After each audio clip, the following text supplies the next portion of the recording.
and welcome back to our channel. Now, very recently we were fortunate enough to dive with a number of different dive computers. We had the Suunto D5, the Shearwater Teric, the Garmin Descent Mk1 and the Ratio iDive Color Easy. And we pulled all four of those dive computers into one review, kind of like a one big comparison review where we sort of tried to feature some of the main aspects of the dive computers in a comparison video. Posted that a couple of weeks back. What I want to do today is to spend a few moments diving into the Shearwater Teric. In most circles this is probably regarded as one of the best dive computers in the world, so I want to take a few moments to sort of look at some of the features and tell you guys what all the fuss is about. As a wearable watch stroke dive computer, there's a whole lot of technology to pack into a unit that weighs only 120 grams and measures 55mm across and only 17mm thick. The built-in rechargeable lithium battery will cover you for 30 plus hours of diving on one single full charge and will comfortably sit in standby mode for 3 months. The unit also has a depth rating of 200 meters. The Sapphire crystal display is bright and crisp and sharp and steps ahead of the mineral crystal displays you find on most other dive computers. The display also boasts active matrix organic light emitting diodes, or better known as AMOLED. The benefit of this means it provides a higher refresh rate than passive matrix and has a response time of less than a millisecond. Another advantage is the low power used to power AMOLED devices. The 4 buttons are large and responsive, and due to most of the development work for the Teric being completed in cold water of Canada, the buttons are also easy to use even when wearing thick gloves. The silicone strap is designed to grip both wet and dry suits, and for extra length the strap extender is included in the box.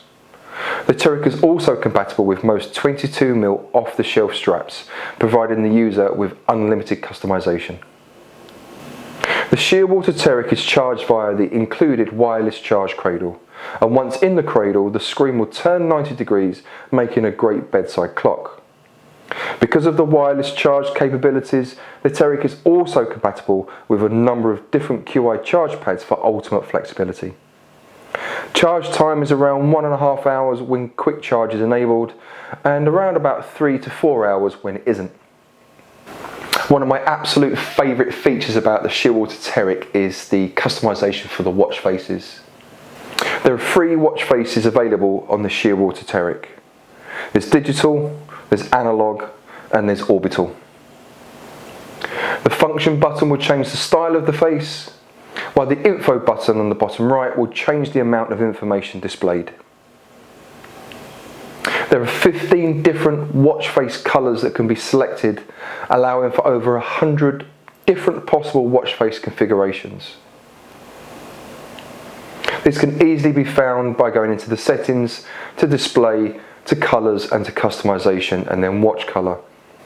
The Shearwater Teric is an advanced technical dive computer. You can set it to dive open circuit recreational, open circuit technical including trimix, closed circuit and bailout, and it also has a gauge and a free dive mode. The decompression model used by the Teric is the Ballman ZHL16C and allows you to set the gradient factors to a number of different preset options, or allow you to fully customize settings. The 4 icons next to the buttons make for very easy operation and make the menu functions very intuitive. The compass has a full tilt compensated mechanism that allows you to get a true reading no matter what angle the Teric is viewed at. There is also a really cool float feature that can be turned on and off from the main dive screen. You can change the view of the screen between what they call a big and a small layout. I've set the open circuit and the open technical up different to show you the differences in the values shown.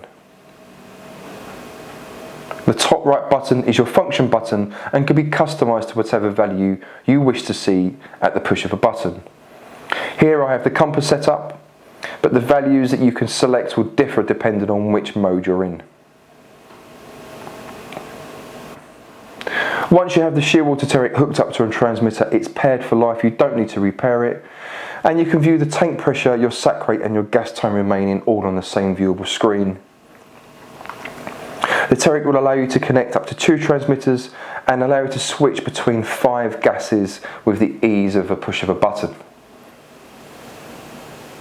The logbook will store around about 500 hours of dive logs at the default 10-second log rate. This can also be amended in the settings. The logbook function is easy to navigate, and once a dive log is selected, you scroll across to see the data. All of the information that you need and the dive chart are very easy to understand. Another really cool feature in the log options is that you can set the next log number to match your lifetime dive count, which is a great feature if you pick up a Shearwater Teric as a new dive computer after you've done many other dives with another model. You can also delete and restore deleted logs. Now, before I got my hands on the Shearwater Teric, I had this preconceived notion in the back of my mind that this was going to be a really complicated and difficult bit of kit to use. Why I thought that, I'm not sure. It might have been because I knew it was quite an advanced technical dive computer. I kind of had this preconceived idea that the menus and information was going to be really heavy going, when in actual fact it couldn't be more opposite. The menu is easy to navigate, it's very intuitive. I've found that the little icons next to the 4 buttons that help you navigate through are just so helpful. In actual fact, I found the menus quite compressed. It didn't feel like I had to go through lots of data, lots of button pushing, lots of menus to find what I wanted. And to be honest with you, I think anyone with an ounce of common sense could pick this up having never used it before and be quite au fait with it within 10-15 minutes. It's that simple. I love how customisable everything is, even down to changing between reading your gas, if you've got a transmitter, reading your gas in either bar or PSI. We were on the boat in Antigua. I obviously had the computer set up as bar, but everything that they wanted to refer to in terms of airing the tank was all PSI. And literally it took me 5 seconds to change it. It was easy, I found it really easily. And yeah, I'm just really impressed with how easy and intuitive everything is on it. If I was going to be really picky about one thing, I would say that the audible alarms and the vibration when using as a dive computer aren't as good as the Suunto D5. I've used both as dive computers and I actually found the Suunto vibration much more of an alert on your arm when you're wearing it as a dive computer.